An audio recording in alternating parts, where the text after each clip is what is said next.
भी देख लें, 2 की power m equal to 4x, 2 की power w equal to 8x। m निकालना है इन टर्म्स ऑफ w। तो 2 की पावर m अगर 4x के बराबर है और 2 की w, थोड़ा सा दिमाग लगाओ, 2 की पावर w है, इसको हम 2 इंटू 4x लिख सकते हैं। क्यों भाई, 4x की वैल्यू हमें पता है 2 की पावर m होती है। 2 की power w equal to 2 into 2 की power m। Basis same, power plus होती हैं।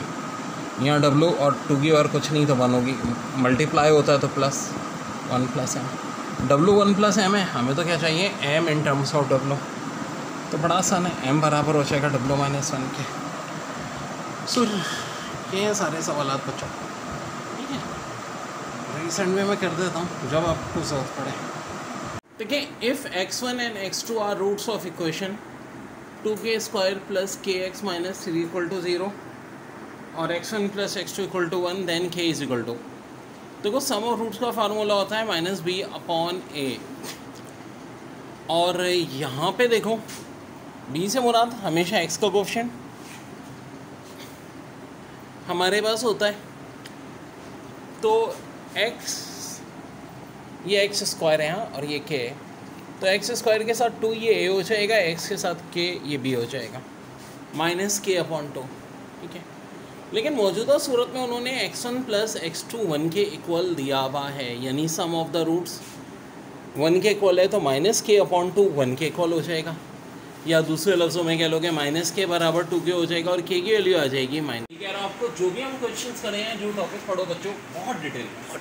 अब जितने भी पास पेपर में ओमेगा या ओमेगा स्क्वायर से रिलेटेड क्वेश्चन आए, सारे मैं चुन के करवा रहा हूँ। ये 1 प्लस ओमेगा का मतलब माइनस ओमेगा स्क्वायर, और इसका भी ऊपर स्क्वायर है। मैथ्स के रूल के तहत पावर इवन हो तो यहाँ तो प्लस आ जाएगा, और ओमेगा स्क्वायर का स्क्वायर ओमेगा 4 और ओमेगा साथ दिख रहा है ओमेगा क्यूब, जो कि फाइनल आंसर 1 के इक्वल हो जाएगा। देखिए यहाँ 1 plus omega minus omega square, 1 minus omega plus omega square. तो हमें एक बात पता है कि 1 प्लस ओमेगा स्क्वायर बराबर 0 क्या होता है। तो देखा जाए 1 प्लस ओमेगा किसके बराबर होता है, माइनस ओमेगा स्क्वायर के। इसकी जगह माइनस ओमेगा स्क्वायर लिख सकते हैं, क्योंकि एक माइनस ओमेगा स्क्वायर तो पहले ही है। इसी तरह ये 1 प्लस ओमेगा स्क्वायर भी माइनस ओमेगा के बराबर होगा, एक माइनस ओमेगा पहले है। अब देखो काफ़ी ईजी हो गया सर, -2 ओमेगा स्क्वायर। ये अप्रोच की बात होती है। कुछ बच्चे क्या करेंगे, सारे टर्म्स को बार बार मल्टीप्लाई करेंगे, -2 ओमेगा, 2 2 सा 4, और ये ओमेगा क्यूब। ओमेगा जो 1 होता है, 4 1 सा 4 इज योर आंसर। बच्चों, ए की बार x बराबर है b के, b की बार y बराबर है c के, c की बार z बराबर है a के। कह रहे x y z क्या होगा, टारगेट है x y z। बड़ा मुश्किल सवाल है बच्चों, इतना आसान नहीं होगा। ए की बार x बराबर है b के। अब आगे क्या खेल खेलेंगे, देखो ए की बार x इक्वल टू b तो सही है। अब वह हमें इसकी मदद से पूरा ये एक्स वाई जेड निकालना है। अब थोड़ा सा सोचो कि ए की पावर एक्स बराबर बी के लिख सकता हूँ या नहीं। खुद ए किसके बराबर है, ए की पावर जेड के। आराम से और से देखो, ए बराबर है ए की पावर जेड के। यहाँ जो है अपना सी की पावर जेड के, ए की जगह मैं लिख सकता हूँ सी की पावर जेड। देखो ए की पावर एक्स तो बी था, ये ए की जगह, ठीक है, ए की जगह सी की पावर जेड आ गया। मैथ्स का रूल क्या कहता है, बेसिस सेम हो पावर मल्टीप्लाई हो जाती हैं। सी की पावर जेड एक्स बी के इक्वल हुई कि नहीं। अब देखो खुद सी किसके इक्वल है, बी की पावर वाई के। सी की जगह मैं बी की पावर वाई लिख सकता हूँ, बिल्कुल लिख सकते हैं। मैथ्स के रूल के तहत बेसिस सेम, ये देखो power multiply x y z, और बेसिस सेम है तो power equal. X y z किसके इक्वल आ गया, 1 के। निकालना क्या था, अरे एक्स वाई जेड ही तो निकालना था। अब देखो ये सब चीज़ें आती हैं प्रैक्टिस से, बहुत सवाल ऐसे करवाए जा रहा हूँ। जब प्रैक्टिस करोगे तो आएगा यार। पहले तो ABCD भी कहाँ आती थी, प्रैक्टिस की तो आई ना, 1 2 3 भी कहाँ आती थी।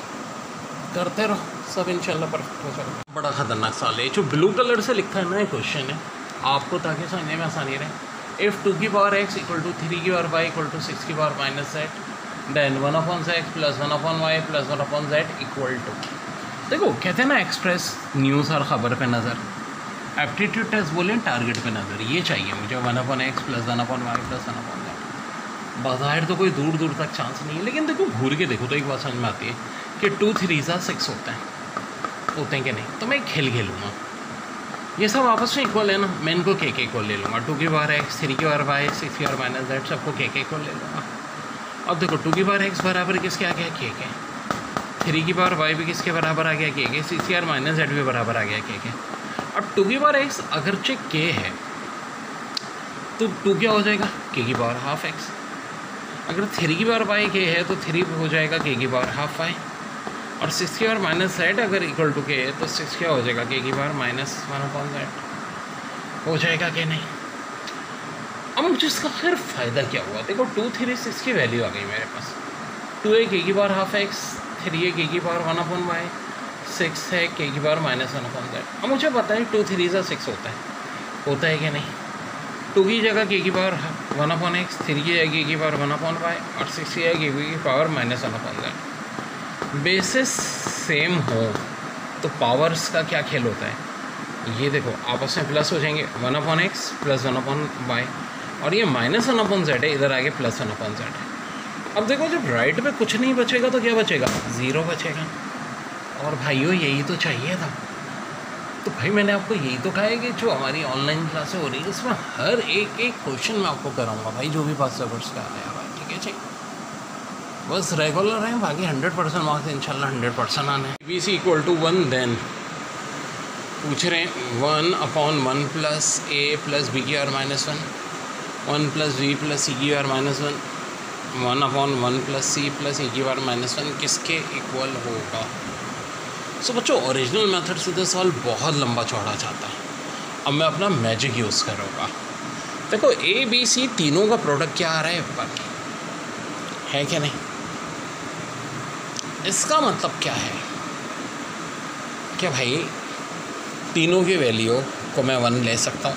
बिल्कुल जी, मैं ऐसे ट्रिक्स यूज़ करता हूँ क्योंकि एक ही क्वेश्चन दी हुई है, 3 अननोन है तो 2 अननोन में अपनी मर्ज़ी से लिख सकता हूँ।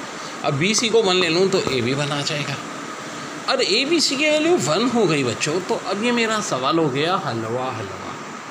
क्या हो गया, हलवा भाई, ये 1 है, ठीक है जी। अपॉन में भी 1 है, ए की जगह 1 है, बी की power minus 1 plus 1 plus C की पावर माइनस 1 प्लस 1 माइनस 1/3 तो 1 की पावर माइनस 1 ही होता है। ये भी 1/3, ये भी 1/3, ये भी 1/3, 3 बार 1/3 है तो ज़ाहिर है एडअप होकर के 1 ही आ रहा है। तो बच्चों बहुत बार ये सवाल पेपर्स में आ चुका है। बड़ा सिंपल था कि एक अननोन ही क्वेश्चन थी। देखो 0 इसलिए नहीं मान सकते थे बीसी को, फिर किसी को 0 मानते तो फिर ये मामला हल नहीं होता। तो 0 नहीं माने तो फिर सबसे आसान क्या होता है, अपने पास से मानना होगा। वो मैंने मान लिया है सबको। होती तो ये है, लेकिन ये जो इसका स्क्वायर रूट के अंदर पार्ट है b² - 4ac, ये कहलाता है इसका डिस्क्रिमिनेंट। रूट्स डिपेंड इसी पे करती हैं। अगर b² - 4ac की वैल्यू लेस देन 0 है तो हम कहते हैं रूट्स अनइक्वल है और कॉम्प्लेक्स है। b² - 4ac इक्वल टू 0 है तो हम कहते हैं रूट्स रियल हैं, इक्वल हैं और रैशनल हैं। और ये b² - 4ac ग्रेटर देन 0 है तो हम कहते हैं रूट्स रियल और अनइक्वल। लेकिन अब 2 बातें हो सकती हैं, रियल तो है, अनइक्वल भी है, लेकिन रैशनल है या इरैशनल। ये डिपेंड करता है कि b² - 4ac की वैल्यू किसके इक्वल आएगी। और कोई नंबर है लाइक 16 या 25 यानी कि परफेक्ट स्क्वायर तो रूट्स रैशनल होंगे। और कोई नंबर लाइक 17, 19, 21 परफेक्ट स्क्वायर नहीं है तो रूट्स फिर इरैशनल होंगे। वाले क्वेश्चन में सबसे अच्छी ट्रिक ये होती है कि आप ऑप्शन की मदद लें। y² + z² equal to 5, yz equal to 2। Option देखो, एक में 1 2 1 3 2 4 0 2, तो कौन सा वाला है जी, साफ दिख रहा है 1 और 2। 1 2 का प्रोडक्ट भी 2 है और 2 का स्क्वायर 4 प्लस 1 का स्क्वायर 5, आंसर 1 और 2 होगा। बड़ा अच्छा सवाल है। फॉर व्हाट वैल्यू ऑफ के रूट्स आर इक्वल। जब रूट्स इक्वल होते हैं तो मैंने कहा था b² - 4ac इक्वल टू 0 होता है, या हम ये भी कह सकते हैं b² इक्वल टू 4ac होता है। तो a हो जाएगा 9, b हो जाएगा k, c हो जाएगा 25, k² इक्वल टू, हाँ जी, 4 × 9 × 25। अब आसान सी तरीके में हो जाए, मल्टीप्लाई करने के स्क्वायर रूट ले लें पहले। 4 का रूट 2, 9 का 3, 25 का 5, और इन सबको जब मल्टीप्लाई करेंगे फाइनल आंसर आ जाएगा 30। a³ + b³ बराबर होता है a + b a² - ab + b² के। ये फार्मूला है। अब देखो इसका इस्तेमाल कैसे कर सकते हैं, बड़ा बाज़ाहिर देखने में पेचीदा सवाल था लेकिन बहुत आसान है। x+1 दिया था, डिवाइड करना था x/2, x⁻2/3 माइनस x⁻½ +1। तो ऊपर अगर गौर से देखो तो यार मैं x को ऐसे भी तो लिख सकता हूँ x/1 का क्यूब, बात एक ही है, और 1 को 1 का क्यों कर रहा हूँ मैं, ये फार्मूला लग जाएगा a³ + b³ जो कि बराबर होता है a+b, a² - ab + b²। बिल्कुल बिल्कुल मेरे भाई। अब देखो ऊपर ये x⁻1/3 + 1, ये तो आपका a हो गया। हाँ जी, a का स्क्वायर x⁻1/3 का स्क्वायर x⁻2/3 माइनस ab। अब पावर 1/3 होगी, x⁻1/3 आ जाएगा a × b और प्लस b का स्क्वायर यानी 1 का स्क्वायर जो कि 1 ही होता है। इसको काइंडली क्रैक कर ले, यहाँ पावर 1/3 है। अब कुछ बचा? अब तो कुछ भी नहीं बचा। x⁻2/3 माइनस x⁻1/3 + 1 कैंसिल, ये आपके पास आंसर आ जाएगा बच्चों। ठीक है बच्चों।